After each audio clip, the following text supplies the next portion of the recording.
screen a little bit. So there you go. That's good.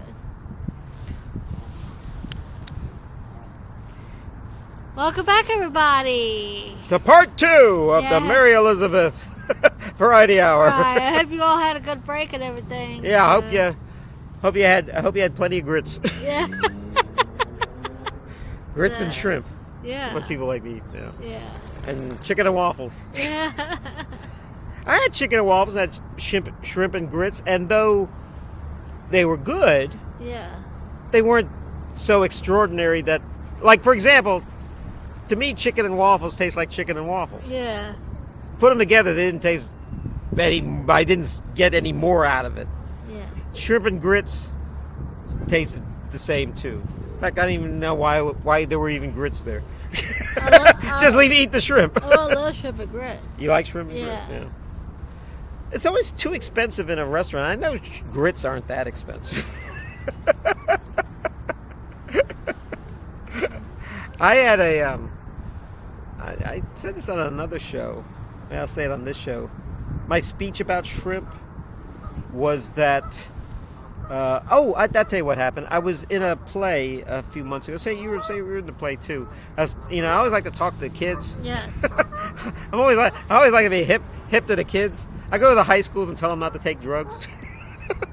It's court ordered, but yeah. No, I'm just kidding. So anyway, I'm talking to the. And they were talking. One little girl says, "I don't like lobster." What? I know. When I was her age, I never had lobster. And so we were talking about other stuff. And lobster, I said, no one's going to buy you any lobster. So be sure to let people know that. You'll make a lot of friends. Because you don't. Once I was with a woman and her kid, and said, well, let's go to the lobster house. My son loves lobster. We didn't go to the lobster house. I'll be damned if I'm going to buy lobster for some brat. Yeah. So anyway, what happened was, so we were talking about food we like, and I said, I think shrimp came up, and one girl says, well, I like shrimp. And he goes, yeah, I like shrimp. And I said, I like shrimp too, but I don't think I really had shrimp until I was almost late teens. And then it was like just the shrimp you would get at a fast food place, all battered up, which is hardly shrimp. It's just mainly bread and sauce. So then I started asking people my age, because I hang with people my age, believe it or not, and realized that almost all of us didn't eat a lot of shrimp, if we had it at all, when we were kids. It's very plentiful now, but in our day, my day I should say, it was very expensive. Yeah. And I think it was so expensive that our parents did not want us to develop a taste for it. Yeah. So, you're getting chicken like everyone else. We didn't have chicken fingers. We had to get the shake and bake chicken. Yeah. So, I mean, and, meat and pork chops. Pork chops were very popular when I was a kid. And fish sticks were popular. But shrimp, forget about it. Do you remember the first time you had shrimp?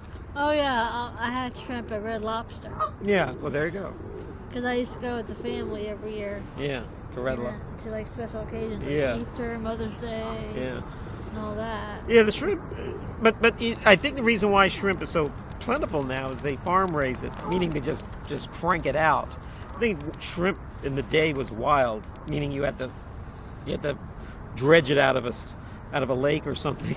Yeah. Now they actually have bogs and bogs and bogs in countries around the world where they just raise shrimp. Yeah. And so shrimp is not such a big deal anymore. It's still somewhat expensive, but it's a lot cheaper than it was. And also shrimp only came in one form, and that was shrimp cocktail, which was this, I didn't even know there was real meat in there. It was basically just this little jar of ketchup and horseradish. Wow. Which didn't seem that appealing to me as a kid. This spicy ketchup with bits of a weird type of marine animal floating around in it. Yeah. Has no face, has no... Right.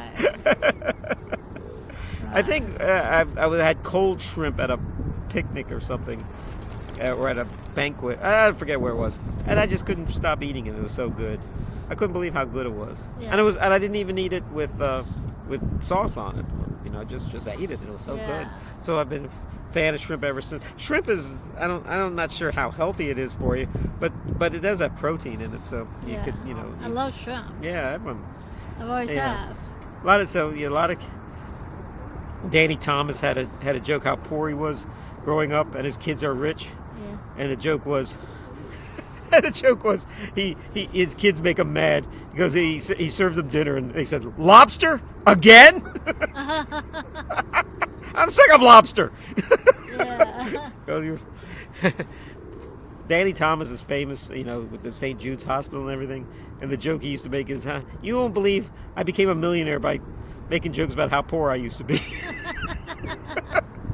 Anyway, speaking of Danny Thomas, remember Marlo? Yes. Yes. Show us. There's a record you have by Marlo. I bought an album. Well, show it. recently. And it's got. Is there a picture of her on it? It's not a picture of her on it, but. There's a picture on the back. Yeah, a picture on This is the what back. It's called Free to Be You and Me. Now, I remember this was a big deal in the day. It's a compilation album of a lot of people, and Marlo Thomas is sort of more of the narrator or something. Yeah. And I think it was supposed to boost self-esteem amongst kids and everything. Yeah. And it was a good. Mel Brooks is on it, and Harry Belafonte is on it. Alan Alda, Alan Alda, Dick Cavett, Dick- Carol Channing, Mel all these non-singers. Brooks, Jack Cassidy, Shirley Jones. Harry singer, Belafonte can sing. Diana Ross. can Shirley sing, Jones can sing. Tom Smothers can sing. Bobby Morse.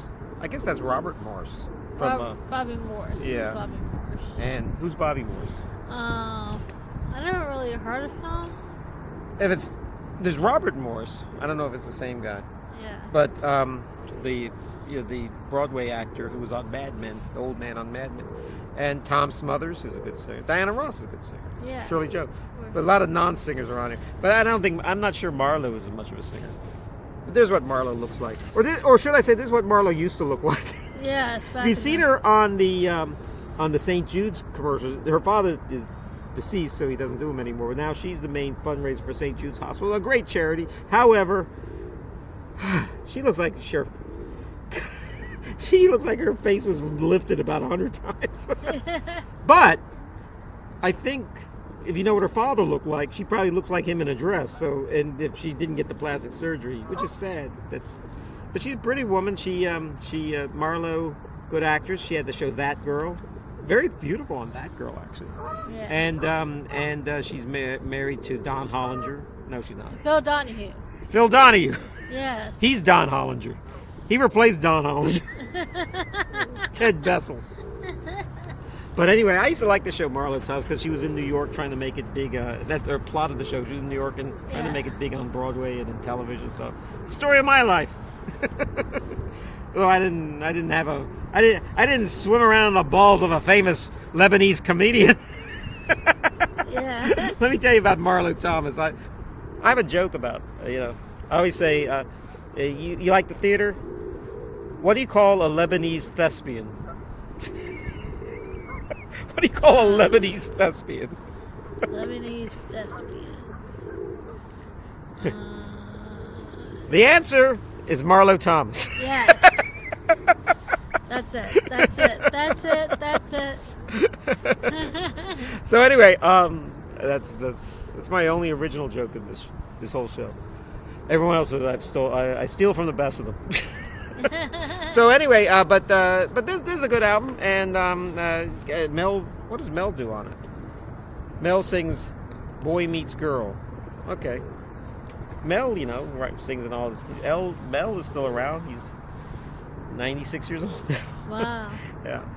So let's see. Oh, speaking of you have a Broadway album. Yes. Let me take a look at this one. This is This is one of the great shows. Yeah. This is a really neat find. This is the Broadway Ezio Pinza, who's an opera singer. Yeah.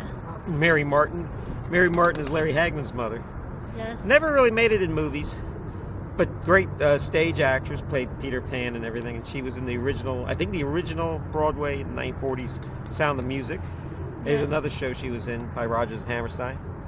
And of course, Peter Pan. And this is a great show. There is nothing like a dame. Nothing in the world. And I love that. And then of course, Bali High. Bali High, yeah. We'll call you. Some enchanted evening. Happy, happy, happy, happy, happy dog. Knock, Talk knock. about things you like to do. If you don't have a dream, if you don't have a dream. Younger than springtime. Honey Bun. They're all good songs on here. Yeah, they are. Bloody Mary. Bloody Mary is a girl I love. Bloody Mary is a girl I love. She will be sending you a resume and a headshot shortly. Yeah. So pay attention. Anyway,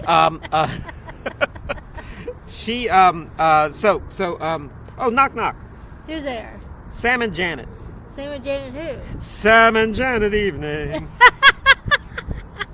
You got me that time. Yeah. Okay, now, yes, and what's weird about South Pacific, it seems like kind of a innocuous type of musical and play, and then all of a sudden it gets real serious because she finds out the man has mixed children. Yeah. He had a dead wife who was a different race. Yeah. And although it's kind of old-fashioned to make a fuss about that now, in the 1950s or so, that actually was revolutionary to actually not only talk about it in a play or a movie, but to actually be in a musical. How you could make in other words, you could make a musical about almost anything, and you can make a musical about the Pilgrims, Fiddler on the Roof. You can make a musical about the French Revolution and its aftermath and Les Mis. I mean, and thus you could make in those days a musical about mixed race, and the hardships in those days that you could encounter, and that was South Pacific. Great show. I've seen so many different versions of South Pacific. Seen the movie, seen it on stage a few times. And then there was a version with Harry Connick, made for television that was very good. Yeah, the Mitzi Gaynor version was good. Yeah, with Rosanna Brazzi. Yeah. Oh yeah. Speaking of, I have a musical too. Yes. This is the original Guys and Dolls. Yeah. And We're going to be in that one. we're going to be in that. We're going to play the guy. Now I play one of the dolls or one of the guys. I don't know. I would like In to. the children's theater, you never know.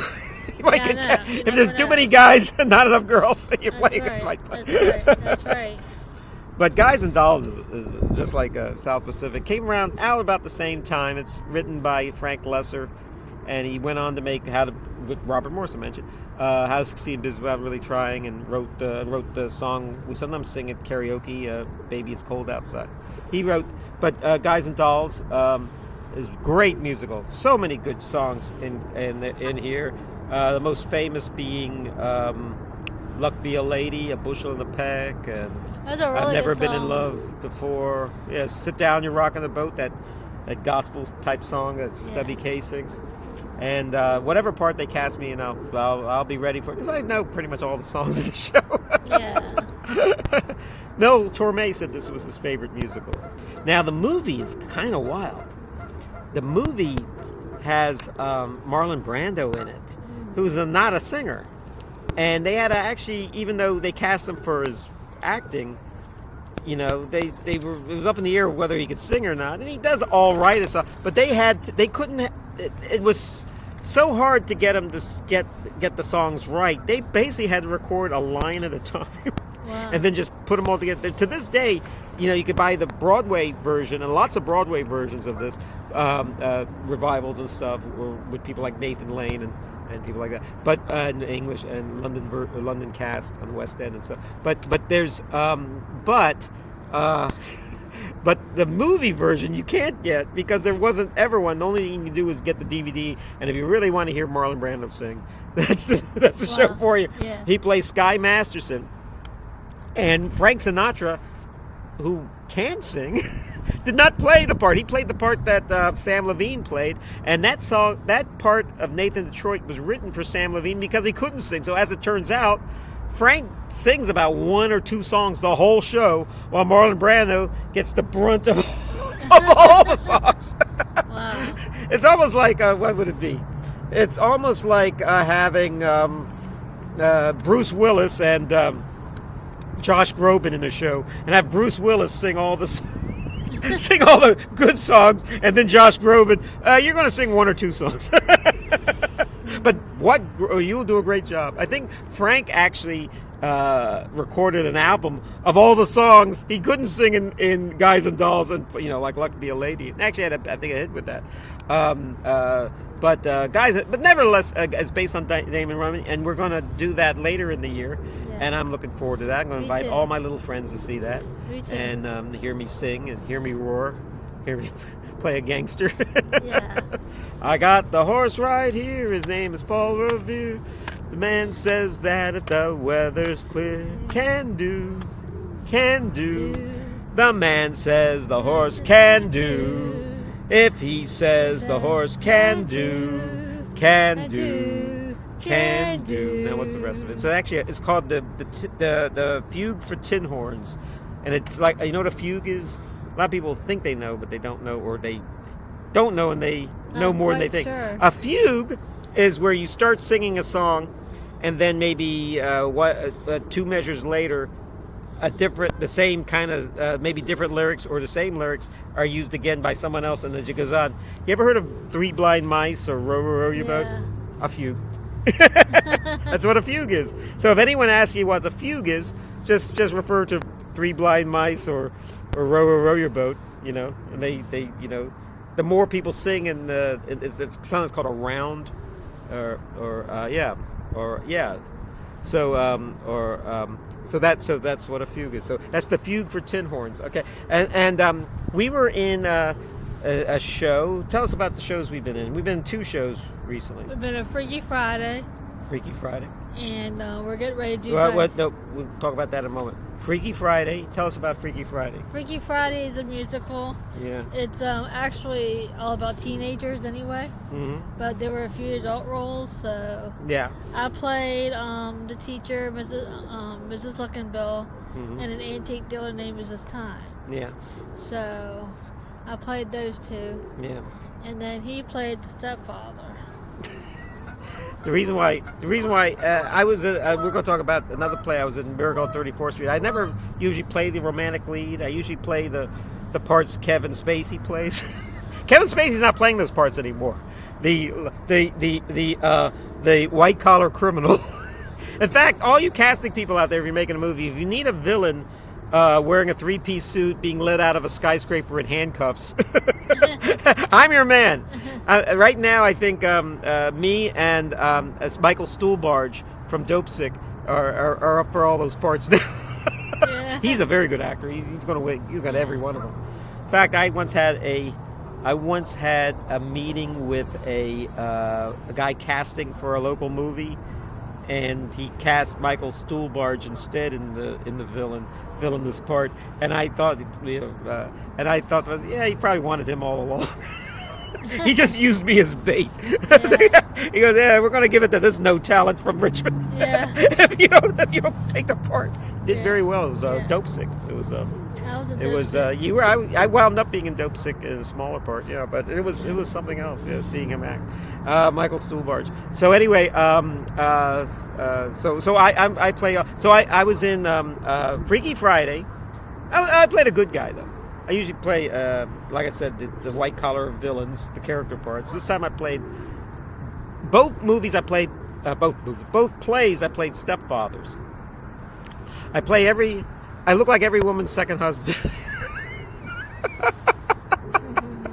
So anyway, so the first one was Miracle on 34th, which you've probably seen the movie already about Santa Claus. Yeah. And that was but this one I got to sing and dance. It was a musical, and it was Freaky Friday. You probably remember the movie with Jodie Foster, or with Oscar winner Jamie Lee Curtis, the more recent one, with Lindsay Lohan and Jamie Lee, and they're all good, but they weren't musicals. Our version was a musical, singing and dancing and everything, and that turned out quite well, as all our shows turn out well. Yeah. So tell us about Miracle on 34th Street. Oh yeah, that wasn't a musical, but I sang a solo in it. That's right. Yeah. She got to sing in it. Yeah, I was about the only one that got to sing. Yeah, it. you led the whole audience in what? Have yourself a Rudolph the Red-Nosed Reindeer. Rudolph the Red-Nosed.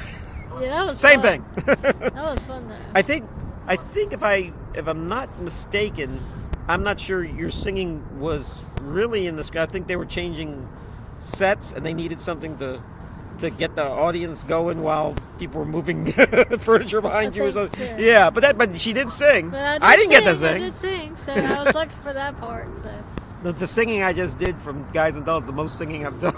Yeah. I ever done in the last 2 shows. Yeah. But then tell us about the next show. The next show is going to be Titanic. The Titanic. Yes. Yes. And let me tell you about the Titanic. Now, this is just like the this is just like the one with Leonardo. Yeah. Let me tell you something about that movie. Have you ever seen the Titanic? Let me give you a little background if you haven't seen the Titanic. And if you haven't seen the Titanic, what the hell are you doing watching this show anyway? You can get up, get up. Bring your culture up. Go to YouTube and go to Titanic. Yeah, gotta watch something, at least, So anyway, Johnny Carson, when he retired, the night before he announced his retirement, which was a year to come, he actually did a monologue with current events, and no one was laughing at his jokes. And he knew the jokes were funny, and backstage he was so mad. He says, "Don't these damn people ever read a newspaper? Don't they know what's going on in the world? Do they just stare out the window?" So anyway, let me tell you about Titanic. Okay, you know the plot. Obviously. Yeah. The Titanic was the most expensive movie ever made at the time. It was like $250 million. It's a lot of money. 25 years ago. Then it made more money than any movie ever made. All right, wow. Still making money because they still show it on television and revive it and everything. It won the Oscar for Best Picture, Best Director. It made stars out of Leonardo and Kate Winslet, and a lot of people involved in that movie did very well for themselves. But no matter how much fame and glory and money and everything that movie got, if I were the director, whose name was James Cameron, if I were the director, I would have, after the movie came out, I would have fired that prop master and asked him, "Was this the best door you could find?" There are a lot of doors out there. Why did you give her such a big door to float on? No room, Leonardo. Right. No room. There's no room on here. Right. Sorry, you're gonna have to drown and die. Right. Yeah. And there's plenty of room on that door. You could have had the Partridge Family and the Brady Bunch survive on that door. Yeah. No, just all for me. All for me. Yeah. Kate survived with the diamond ring, with the diamond pendant and everything. Yeah. And that's going to be in the show, the diamond pendant. I don't know, but Yeah. So anyway, and so I told the casting friend of ours who's directing the show. I said, "Save room in that door for me. There's room for all of us in this show." Yeah. But I think we're going to do testimonials, or we're going to give a speech. I don't know. There's a lot of, I don't know.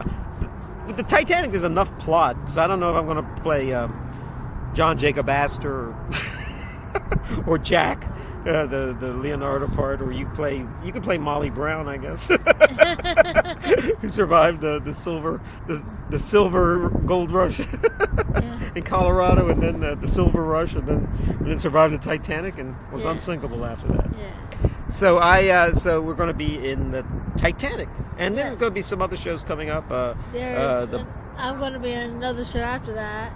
Tell us about your show. Yeah. It's called The Rainbow Fish Story. Yeah. And it's a musical. All right. And it's mostly for little kids. All right. But I get to dance with the little kids. You get to dance, yeah. There's a few adults I might dance with little kids too. All right. But, my director picked me to be, dancer for little kids and stuff. So the only dancing you can catch it on YouTube. Actually, on this same channel, I think. it's going to be a cute little show. The only dancing I've ever done with little kids are my grandchildren. They were in Ring Around the Rosie. I just love Ring Around the Rosie. It's gonna be a cute little show. Yeah. Yeah, he's coming to see me. So. Yeah, so I'll sign autographs in the lobby. If you see me, don't shy away from me. That happens a lot to me. I'll see pictures of myself on the internet. Oh, I ran into I saw Kaye Lazar in line at the bank, or I saw Kaye Lazar in line for the bathroom at the ball game or something. And then, why didn't you, instead of taking the picture, why didn't you just say hello to me? Yeah. If you know who I am. Yeah. I would be ecstatic to meet the people who enjoy my comedy. Yeah. I don't know why people. Whenever I see someone famous, I always say hello to them. Yeah. And they've always been nice to me. Yeah. Well, one guy wasn't. I did. Chevy Chase wasn't. I did meet a celebrity a few months ago when I was in Florida. Who'd you meet? That guy who played on Back to the Future, who played the professor. Christopher Lloyd. Yeah. You met him? All Yeah, right. I think he was dressed like the professor still. Yeah. Oh, he made an appearance at the amusement park? Yeah. Yeah. Yeah, how about that? Yeah. Oh, he's a good actor. Yeah, I think that was He used to him. be on Taxi. Yeah. He did a lot of things, yeah. I think that was him. You think that was him? Yeah. And you say, they go, oh, I gotta go. Yeah. Oh. Yeah. I like that Christopher Lloyd in that movie. I even got a picture with him. Yes. Oh, then you gotta show it. Well, put it in the comments if you upload it. Yeah. And I like when in Back to the Future he sees the video of himself done in, I guess, the 1980s, and he's in the 1950s. Look, it's me as an old man. He's already old. You never think you're old. You always think whatever age you are, you're young. And sometimes that's your peril, because I look at myself 20 years ago and I'd say, gee, I wish I looked like that. I wish I still looked like that. And then you have to take a step back and say, wait a minute, 20 years ago, I wish I looked like I did 20 years before that. Yeah. And then at that point you say, I wish I looked as cute as I was when I was a baby. Yeah. Now I'm a 20-year-old with pimples and Yeah. and bushy hair. Yeah. What's so cute about that? Yeah. So anyway, that's what we're up to in the next few months. So not only are we doing this show, we're back again, back in the groove. Yes. Back in the New York. Yes. We've been really busy for the past couple months, so. And it wasn't easy because it's Yeah. because the winter months are kind of miserable to me. Yeah. but now we're it's March and we're easing out. Look at the nice weather we have, Yes. and all these, even the birds, even all these doves Yeah. and pigeons and geese. Yeah. Gosh, I feel like I'm in an Alfred Hitchcock movie. Yeah. Feel like we're in the birds. Tonight's drama concerns a flock of birds. Good evening. Good evening. Well, any final words? I sent out the next guy. I'm finished. I just want to say thank you all so much for tuning in, and it's good to see everyone again, and may God bless you all, and I'll see y'all the next time.